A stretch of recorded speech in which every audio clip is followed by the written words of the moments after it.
Hola a todos, bienvenidos al tema 1 de Historia de España, en el que vamos a cubrir desde los orígenes, desde la prehistoria hasta la caída de los visigodos. Vamos a empezar hablando de la prehistoria. Los primeros representantes del género Homo llegaron a lo que hoy es España hace 1.000.000 de años aproximadamente, dando inicio a la prehistoria que dividimos en 3 fases: el Paleolítico, el Neolítico y la Edad de los Metales. El paleolítico es el material lítico que utilizan, son las piedras talladas. El hombre era depredador, cazador o recolector, nómada y no conocía la división del trabajo. Había 3 paleolíticos dependiendo de la época. El primero era el paleolítico inferior, después el paleolítico medio y por último el paleolítico superior. El Paleolítico inferior, desde el 1.000.000 a.C., el protagonista de esta etapa es el Homo erectus, al que tenemos restos diferentes como el Homo habilis africano y el Homo antecessor en Atapuerca. En este lugar se han encontrado restos de ejemplares emparentados con el Homo habilis africano y restos de una nueva especie, el Homo antecessor, un preneandertal.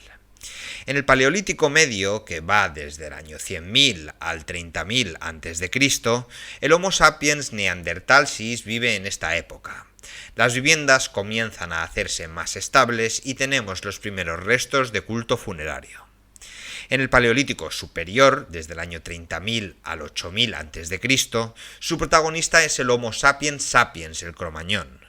Tenemos el desarrollo del arte rupestre en la costa cantábrica, naturalistas y de carácter mágico religioso. Importantes también restos de culto funerario. Hablemos ahora sobre el Neolítico, que significa piedras nuevas. Además del cambio en el material lítico, ahora las piedras pulimentadas, lo más importante es la llegada del conocimiento de la agricultura, la ganadería, el descubrimiento de la cerámica y los tejidos. El hombre deja de ser depredador para producir sus propios alimentos. A pesar de esto, no abandona la caza, la pesca y la recolección. Estos descubrimientos dieron lugar a un importante incremento de la población y a la aparición de los primeros poblados estables. El Neolítico se desarrolló en la península entre el 5000 y el 3000 a.C., con bastante retraso con respecto a los núcleos de Próximo Oriente. Uno de los principales centros neolíticos es la cultura de Almería, que acabará extendiéndose por toda la península. Dentro de esta etapa hay que incluir el arte rupestre levantino, caracterizado por la representación esquemática de escenas de caza, recolección, danza, así como las pinturas del Paleolítico superior están en cuevas, las del Neolítico están en abrigos, estas primeras de clima frío y los abrigos de clima cálido. Por último, en la Edad de los Metales, hacia el 3000 a.C., se producen en la península importantes cambios ligados a la utilización de los metales. La Edad del Cobre o Calcolítico, en el 3000 a.C., el primer conocido fue el cobre, a la vez que se producen avances en la agricultura, como la utilización del regadío, aparecen núcleos de población sedentarios de carácter preurbano. Los enterramientos colectivos con monumentos megalíticos, entre los que destacan los dólmenes simples y los dólmenes de corredor, a la vez que se extiende el vaso campaniforme, pieza de cerámica con forma de campana invertida. Uno de los yacimientos más importantes es el de los Millares. Por otro lado tenemos la Edad del Bronce en el año 2000 a.C. El bronce es una aleación de cobre y estaño. El yacimiento más importante es el de El Argar. En él aparece una sociedad más jerarquizada y se utiliza el oro. Por último, tenemos la Edad del Hierro en el 1200 a.C. A partir del 1200 se producen las invasiones o infiltraciones de los pueblos celtas indoeuropeos, cuestión que no está del todo clara y la verdad genera mucha confusión. Con ello se extiende por el norte de la península la cultura denominada de los campos de urnas, enterramientos en urnas de las cenizas, la incineración. En este primer milenio tenemos ya referencias escritas de griegos, fenicios y romanos posteriormente. A partir del 700 a.C. comienza a utilizarse el hierro, quizá introducido por los indoeuropeos, pero su uso no se generaliza hasta el 500 a.C., dando lugar a la denominada Segunda Edad del Hierro. pueblos prerromanos o los grupos que habitaban la península ibérica antes de que llegaran los romanos, que incluyen a los tartesos, a los íberos, a los celtíberos y a los celtas. Los tartesos se denominan así a una cultura desarrollada en la primera mitad del primer milenio antes de Cristo en el sureste de la península. Se han encontrado importantes tesoros relacionados con esta cultura, lo que nos habla de un importante desarrollo económico relacionado con el comercio con los fenicios, minerales como el oro, la plata y el cobre. Un importante desarrollo agrícola y una fuerte diferenciación social con la aparición de una aristocracia que controlaba la mayor parte de la riqueza. Aunque de todas maneras, cuando hablemos de tartesos hay que cogerlo todo con pinzas, ya que es un periodo tan antiguo y del que apenas quedan restos que es difícil establecer que las cosas fueran de una manera o de otra. Los íberos eran pueblos del sur y del este con rasgos culturales comunes y que probablemente hablaban la misma lengua. Eran pueblos muy influenciados por los colonizadores. Su economía se basaba en la agricultura y en la ganadería, aunque también fueron importantes la minería y la actividad textil, desarrollando un intenso comercio con los colonizadores de los que aprendieron el uso de la moneda. Aparecieron núcleos de carácter urbano. La base de la estructura social era la tribu, aunque destacaba una aristocracia que nos da idea de una sociedad muy jerarquizada. Por otro lado, tenemos los pueblos del centro peninsular que reciben menos influencias de los colonizadores y en ellos se detectan más influencias celtas. Fueron denominadas por fuertes prerromanas como celtíberos. Los pueblos más próximos al área ibérica son celtíberos, como los arebacos, los lusones o los plerendones.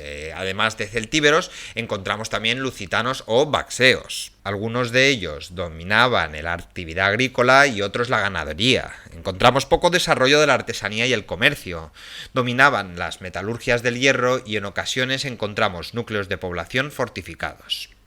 Por último tenemos a los celtas, también conocidos como galaicos o los astures, cántabros, vascones, que eran pueblos más atrasados, ya que su finalidad no era como enriquecerse, era mantener su sociedad basada en la agricultura, la ganadería, la recolección o la pesca. Los galaicos desarrollaron la cultura de los castros, caracterizados por poblados fortificados con vivienda de planta circular. Por otro lado, también teníamos a las colonizaciones en la península ibérica. En el primer milenio antes de Cristo llegan a la península pueblos de Oriente más avanzados, tanto en lo material como en lo espiritual. Por eso los llamamos pueblos colonizadores. Llegan por interés económico y mercantil, dado que los pueblos del Mediterráneo oriental están mucho más avanzados y desarrollan un importante comercio que se desarrolla en el Mediterráneo, sobre todo de metales como el cobre, el estaño o el oro o incluso la plata. También se interesan por los salazones, la orfebrería y las salinas. Estos pueblos dejaron con su presencia una importante huella en los pueblos más atrasados de la península ibérica. Por un lado teníamos a los fenicios, que son los primeros en llegar hacia el siglo IX a.C. Fundaron Gades entre el 800 y el 775 a.C. y después se asentaron a otros puntos de la costa andaluza. Su principal interés eran las minas de Huelva y a partir del siglo VI a.C. el pueblo fenicio entró en declive por la caída de Tiro en manos de los babilonios, lo que afectó sus colonias en la península. Por otro lado teníamos a los griegos, que en el siglo VI se produce la colonización griega por todas las costas del Mediterráneo y el Mar Negro. En el caso de la península ibérica, los protagonistas fueron los focenses, que poseían una importante colonia en el sur de la actual Francia, Masalia, la actual Marsella. La principal colonia fue Ampurias, creada hacia el 575 a.C. Otra colonia en Cataluña fue Rode, Rosas. Otras colonias fueron Mainaque en Málaga, Abdera Adra, Gemerogespollón en Denia y su principal actividad económica fue el comercio, sobre todo con los tartesos. Por último teníamos a los cartagineses. Cartago, en la actual Túnez, era una colonia fenicia que hereda el negocio de estos en el Mediterráneo occidental. Desarrollan una gran actividad comercial desde Ibiza, que se convirtió en un gran centro comercial por las demás islas Baleares y el resto de la costa mediterránea, andaluza y levantina. El legado de estas colonizaciones es muy importante, con la introducción de nuevos cultivos como el olivo, el torno alfarero, la moneda, el alfabeto tanto griego como fenicio, un gran impulso a la vida urbana, el arte y también introdujeron la utilización de esclavos como mano de obra. Conquista y romanización de la península ibérica, principales aportaciones romanas en los ámbitos social, económico y cultural. Este apartado es posiblemente el más importante del tema, pero he elegido resumirlo, ya que en los apuntes que estaba mirando encontraba todo de manera muy extensa, de manera que este lo vamos a hacer un poquito más corto. La conquista romana de la península se inició durante la Segunda Guerra Púnica entre el 218 y el 201 a.C., que enfrentó a Roma y a Cartago. Después de la ocupación de la zona levantina y del Valle del Guadalquivir durante este conflicto, el resto de la península sería ocupado tras diversas campañas militares que acabarían prolongándose casi 200 años. Por un lado tenemos la campaña de Catón en 195 a.C. contra la sublevación de las tribus íberas. Por otro lado, las guerras celtíbero-lusitanas que acabaron con la conquista del centro y del oeste peninsular tras el asedio de la ciudad celtíbera de Numancia y la muerte del líder lusitano Viriato. Y por último, las guerras cántabro-astures dirigidas por el emperador Augusto para someter a los pueblos del norte peninsular. Después de las conquistas militares, los romanos llevaban a cabo un proceso de asimilación cultural. La romanización es el proceso de imposición a la población indígena de las costumbres y de las formas culturales romanas. Fue más temprana y efectiva en el área ibérica, en el Levante y en Andalucía, cuya organización social era similar a la romana y más tardía e irregular en el centro y norte peninsular por su menor grado de urbanización y desarrollo. Los romanos se sirvieron de diversos cauces para imponer su forma de vida. Entre ellas está la utilización del ejército como vehículo de difusión de la civilización romana y reclutando a los indígenas como tropas auxiliares. También fundando colonias con inmigrantes venidos de Italia, como en el caso de Itálica, extendiendo el modo de vida urbano como la fundación de nuevas ciudades en el territorio de Hispania. La imposición del latín como lengua oficial y administrativa, que acabó desplazando a las lenguas vernáculas o mezclándose con ellas, dando origen siglos después a las lenguas romances como el castellano, el catalán o el gallego. El derecho romano, que imponía el sistema legislativo romano a todos los habitantes del territorio. Y por último la religión, con la introducción primero del panteón de dioses romano o el culto al emperador y al final del imperio el cristianismo. Hispania se convirtió en provincia romana entrando en los ámbitos social, económico y cultural romano. Se impuso un sistema económico de carácter monetario, esclavista y colonial.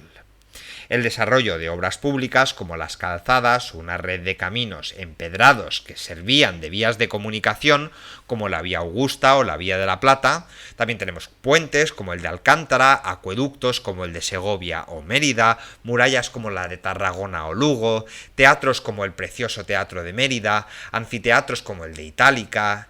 Hispania aportó grandes figuras públicas como los emperadores Trajano y Teodosio, el filósofo Séneca, los poetas Lucano y Marcial, el geógrafo Mela o el agrónomo Columela.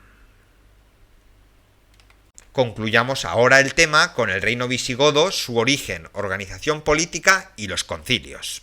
En el siglo V, la península ibérica fue invadida por suevos, vándalos y alanos, que eran pueblos bárbaros que sometieron a los hispanos romanos. Otro pueblo germano, los visigodos, un pueblo muy romanizado que vivía a las orillas del río Danubio, decidió desplazarse hacia Italia amenazando a Roma. Los romanos pactaron con ellos una alianza o faedus por la cual les concedían tierras para que se asentasen en la Galia y en Hispania a cambio de que combatiesen en nombre del Estado romano a los pueblos que habían invadido Hispania. Cuando el Imperio Romano desapareció en el año 476, los visigodos decidieron crear su propio reino, primero en el sur de la Galia, el reino de Toulouse o Tolosa, y cuando fueron derrotados por los francos en la batalla de Bouillé en el 507, decidieron venirse para el sur, para Hispania, creando el reino visigodo de Toledo entre el 509 y el 711. En un principio los visigodos impusieron la política de dominio sobre la población hispano-romana.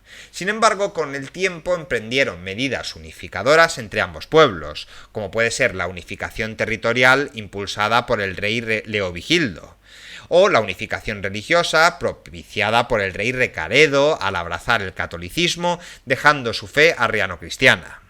Y por último, una unificación legislativa promulgada por el rey Recesvinto, que estableció el fuero juzgo, un código de leyes para ambos pueblos. En cuanto a su organización política, en principio la institución visigoda más importante fue la Asamblea de Notables, donde residía el poder del reino, que se entregaba a un rey elegido por ellos. La monarquía era electiva, aunque algunos reyes como Leovigildo asociaron a su hijo al trono, convirtiéndola en hereditaria. Entre las instituciones visigodas destacan el Aula Regia o Consejo Real, que era el órgano asesor del rey, y los Officium Palatinum, o cargos de palacio, que eran ocupados de la administración. Destacaban los comes, encargados del tesoro real, los duces, delegados del rey en las provincias, los comites civitatis, que eran jueces de las ciudades, y los gardingos, que eran jefes militares. Los concilios eran asambleas de nobles y alto clero que tomaban decisiones legislativas y políticas. Destacó el Tercer Concilio de Toledo del año 589, en el que Recaredo y su corte convirtieron a todos al catolicismo. Los visigodos adoptaron y continuaron la tradición latina, cristiana e imperial romana, pero sobre una sociedad ruralizada, ya que las ciudades desaparecieron. La cultura se reducía al ámbito religioso. El escritor más destacado fue San Isidoro de Sevilla, quien en el libro Etimologías intentó mantener el legado cultural romano.